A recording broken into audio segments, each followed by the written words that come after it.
नमस्कार दोस्तों, आज मैं आपकी मुलाकात कराने वाला हूँ एडीपीओ की परीक्षा में 68वीं रैंक हासिल करने वाली आस्था मिश्रा जी से। आस्था जी, ये बताइए कि आपका कौन-सा प्रयास था और क्या आपको उम्मीद थी कि आपका सिलेक्शन इसमें हो जाएगा? जी, मेरा ये पहला प्रयास था। मुझे ये उम्मीद थी कि मेरा इस बार हो जाएगा। ऐसा जी हाँ। जैसा कि आप ने बताया कि इसके पहले आपने सीजे की भी परीक्षा दी थी, उसके बारे में कुछ बताइए? जी, मैं सिविल जज एमपी सिविल जज का एग्ज़ाम देती थी और साथ में छत्तीसगढ़ का भी देती थी। जिसमें मेरा छत्तीसगढ़ में सिलेक्शन प्री में हुआ था। इसके बाद मैं तैयारी करती रही, एमपी का भी करती रही, उसमें एक-एक नंबर से मेरा प्री क्वालीफाई नहीं हो पाया था और मैं साथ में इसकी भी तैयारी करती थी, एडीपीओ की। तो अभी तक आपने टोटल कितने एग्ज़ाम दिए? सिविल, जज, एडीपीओ इन सबको मिलाकर अगर देखा जाए तो कितने एग्ज़ाम आपने दिए हैं और कब से तैयारी कर रहे हैं? मैं 2019 से तैयारी कर रही हूँ। मैं इस दौरान कम से कम 5-6 एग्ज़ाम दे चुकी हूँ। अच्छा, आपकी प्राथमिक शिक्षा कहाँ से हुई? इसके बारे में बताइए? मेरी प्राथमिक शिक्षा मेरे गाँव की स्कूल सरकारी स्कूल में पहली से 5वीं तक हुई थी। फिर 6वीं से 8वीं तक की पढ़ाई मेरे चित्रांश विद्यालय, इसके बाद 9वीं से 12वीं तक की पढ़ाई शासकीय कन्या उच्चतर माध्यमिक विद्यालय सिरमौर से हुई थी। विद्यालय के बारे में बताइए। अक्सर ऐसा कहा जाता है कि प्राइवेट विद्यालयों में अच्छी पढ़ाई होती है, सरकारी विद्यालयों को ऐसा माना जाता है कि वहाँ पढ़ाई का स्तर सही नहीं रहता। क्योंकि आपकी पूरी शिक्षा सरकारी विद्यालय से हुई है और हुँ। आप पहले क्लास में ही एडुकेशन में चयन हो गया। तो विद्यालय की पढ़ाई के बारे में बताइए कि सरकारी और प्राइवेट विद्यालय में क्या आप मानती हैं इस बारे में? स्कूलों का कोई फ़र्क नहीं पड़ता है, साथ ही स्कूलों में भी पढ़ाई बहुत अच्छी होती है। बच्चों को बहुत अच्छे टीचर मिलते हैं और उनका पूरी तरह से पूरा सहयोग रहता है और यदि अच्छे बच्चे होते हैं, तो उनको बहुत अच्छा ध्यान दिया जाता है। हर तरह से ध्यान दिया जाता है उनके बारे में। स्कूल की पढ़ाई पूरी करने के बाद आपने ग्रेजुएशन किया, एलएलबी किया। ग्रेजुएशन और एलएलबी आपने कहाँ से किया था और यहाँ पढ़ाई कैसे किया? मेरी ग्रेजुएशन बीएससी हुई थी सिरमौर के यमुना प्रसाद शास्त्री महाविद्यालय से।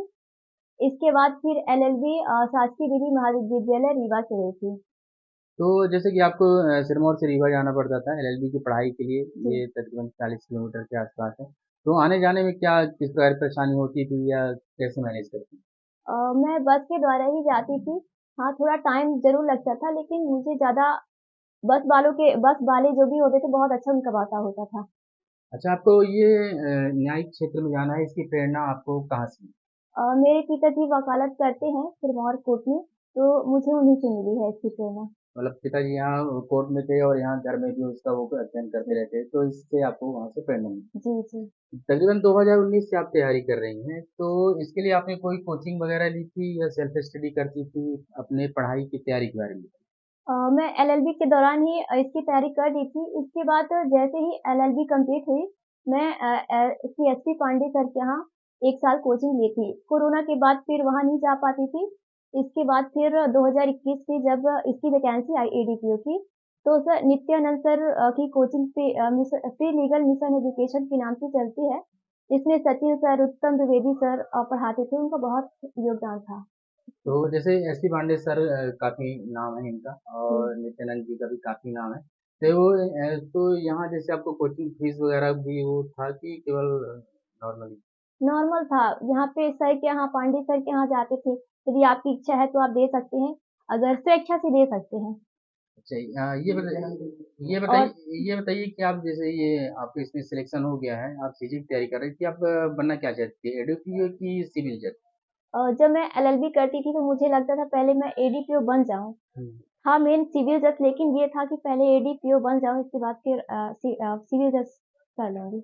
अब जैसे कि आपका इसमें ये सिलेक्शन हो गया है, तो आपने बताया कि इसमें उम्मीद थी, तो ऐसा क्या तैयारी करती थी? कितने घंटे पढ़ाई करती थी घर में या कोचिंग के अलावा या घर के काम के अलावा? कोचिंग के अलावा मैं जो भी घर के थोड़े बहुत काम होते थे, उसके अलावा जितना भी टाइम होता था वो पढ़ती ही थी। किन किताबों का अध्ययन करती थी? बैरक थे और जो एकेडमिक बुक्स होती हैं वो कुछ थी, वो वाली थी। फिर इसके बाद एमपी जीके के लिए 2 बुक्स थी, एक पहेश्वरी थी, एक और कोई थी। मैं 2 बुक से पढ़ती थी, साथ में यूट्यूब के जो भी चैनल्स होते थे, उसके लिए जीके के लिए मैं करती थी। साथ ही न्यूज़पेपर 2-3 साल का न्यूज़पेपर मैं लगातार की थी, 2021 से अभी तक जो भी एग्ज़ाम तक था। और फिर बस और एमसीक्यू लगाती थी। बहुत सारे बच्चे ऐसे हैं जो कि प्रतियोगी परीक्षा की तैयारी काफ़ी लंबे समय से करते रहते हैं, काफ़ी प्रयास के बाद भी उनका नहीं हो पाता। आपका पहले प्रयास में इसमें हो गया। आप क्या कारण मानते हैं कि आखिर किस कारण से लोगों का नहीं हो पाता? अ, और ऐसा क्या करना चाहिए कि उन लोगों का हो जाए? लोग तैयारी करते-करते निराश हो जाते हैं कभी-कभी कि मेरा नहीं हो पाएगा और तो ऐसा नहीं होना चाहिए क्योंकि बहुत लोग हैं जिनका बहुत दिनों बाद सिलेक्शन होता है। अभी रीवा में बहुत सारे ऐसे लोग हुए हैं जिनका बहुत ही लेट एज में हुआ है, तो हमेशा प्रयास करना चाहिए। अ, प्री के बारे में बताइए, प्री की कैसी तैयारी रही और मेंस की कैसी तैयारी रही? इसमें रिटेन एग्ज़ाम होता है और इसके बाद इंटरव्यू होता है, तो रिटेन का पूरा 2 पार्ट में होता है, एक जीके का पार्ट होता है, एक लॉ का पार्ट होता है। यहाँ पे 32 सब्जेक्ट लॉ में होती हैं और जीके का होता है MP GK, current affairs, computer. तो इसके लिए एक अलग पार्ट था, दोनों ही क्वालीफाइंग होते हैं और माइनस मार्किंग रहता है। तो यहाँ बहुत अच्छे से बहुत सावधानी से तैयारी करनी होती है। यदि जो क्वेश्चन आपको बन रहे हैं वही अटेम्प्ट कीजिए क्योंकि माइनस मार्किंग होता है तो कट जाते हैं, वो बहुत नुकसानदेह होता है। जी, और जी। एमसीक्यू डेली लगाना चाहिए। अगर कोई एक्ट पढ़ते हैं उसको रिवाइज़ करिए और फिर इसके बाद एमसीक्यू लगाइए। ये सिलेक्शन में क्या इंटरव्यू का फ़र्क कुछ पड़ता है? अगर वो मेंस में नंबर ज़्यादा है या कम है, तो इंटरव्यू में क्या फ़र्क पड़ता है इसका इंटरव्यू सिलेक्शन? में जी, इंटरव्यू में इसका बहुत फ़र्क पड़ता है क्योंकि इस बार ऐसे ही हुआ है क्योंकि जिनके अच्छे नंबर थे यदि उनका इंटरव्यू में कम हुए हैं तो उनका सिलेक्शन नहीं हो पाया है और जिनके कुछ कम भी थे और इंटरव्यू में अच्छे मार्क्स मिल गए हैं तो उनका सिलेक्शन हो गया है। इसीलिए बहुत मायने करता है। तो बहुत सारे बच्चे ऐसे हैं जो कि कोचिंग अफ़ोर्ड नहीं कर सकते। जी, आपके साथ भी ऐसा था लेकिन आपकी किस्मत ने साथ दिया और अच्छे टीचर आपको मिल गए। जी, जी। तो आप क्या मानती हैं कोचिंग ज़रूरी होती है? कोचिंग यदि जिनके पास जिनको ऐसा लगता है कि कोचिंग करनी चाहिए, हम नहीं कर पाएँगे, यदि उनके पास साधन है तो वो कर सकते हैं, कोचिंग गलत नहीं है। लेकिन ऐसा भी नहीं है कि बिना कोचिंग के नहीं हो सकती, यदि मार्गदर्शन अच्छा मिल गया है, तो बिना कोचिंग के भी हो सकता है। जो लोग प्रतियोगी परीक्षा की तैयारी कर रहे हैं और तो उनके बारे में आप क्या संदेश देना चाहेंगे? क्या कहना चाहेंगे? और जो भी तैयारी कर रहे हैं, सबसे पहले तो उनको ये होना चाहिए कि कभी न कभी सिलेक्शन हो जाएगा। हमेशा ये नहीं होना चाहिए कि जल्दी ही हो जाए, क्योंकि कभी-कभी टाइम भी लगता है, भाग भी साथ नहीं देती है, तो हमेशा प्रयास करते रहना चाहिए और पढ़ना चाहिए। कम से कम 2-3 घंटे यदि परीक्षा नहीं भी हो रही है, तो भी पढ़िए, तो भी पढ़ें। तैयारी के दौरान सबसे बड़ी चुनौती आपके सामने क्या आई? तैयारी के दौरान यही था क्योंकि ये 2021 में आई थी और इसका एग्ज़ाम बार-बार स्थगित हो रहा था। हर बार वो एग्ज़ाम की तैयारी जैसे ही करने लगते थे वैसे ही नोटिफ़िकेशन आता कि इस एग्ज़ाम की डेट बढ़ गई है। ये कम से कम 2021 दिसंबर में पेपर होना था, फिर इसका 22 में एग्ज़ाम हुआ था।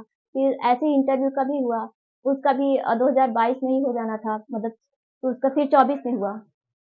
अच्छा ये आज तैयारी के दौरान क्या है सोशल मीडिया क्या है आजकल फेसबुक है व्हाट्सएप है इससे भी ध्यान भटकाने का काम अधिकतर करते हैं। तो आपने क्या इससे दूरी बनाकर रखी थी कि मैनेज कर लेती? नहीं फ़ेसबुक ये इंस्टा तो मैं नहीं चलाती लेकिन व्हाट्सएप ज़रूर देखती थी। थोड़ा बहुत मनोरंजन हो जाता था, इतना भी नहीं लेकिन थोड़ा बहुत करना चाहिए। जैसे कि आपका एडुपी में चयन हो गया है लेकिन अब आप क्या करेंगे फ्यूचर प्लान आपका क्या है? इसके लिए मैं सिविल जज की तैयारी करती रहूँगी, अगर उसमें सिलेक्शन हो गया तो अच्छा ही रहेगा। फिर इसके बाद भी अगर सिविल जज नहीं होता तो फिर एडीजे के लिए फिर मैं उसके लिए भी प्रयास करती रहूँगी। जी, धन्यवाद।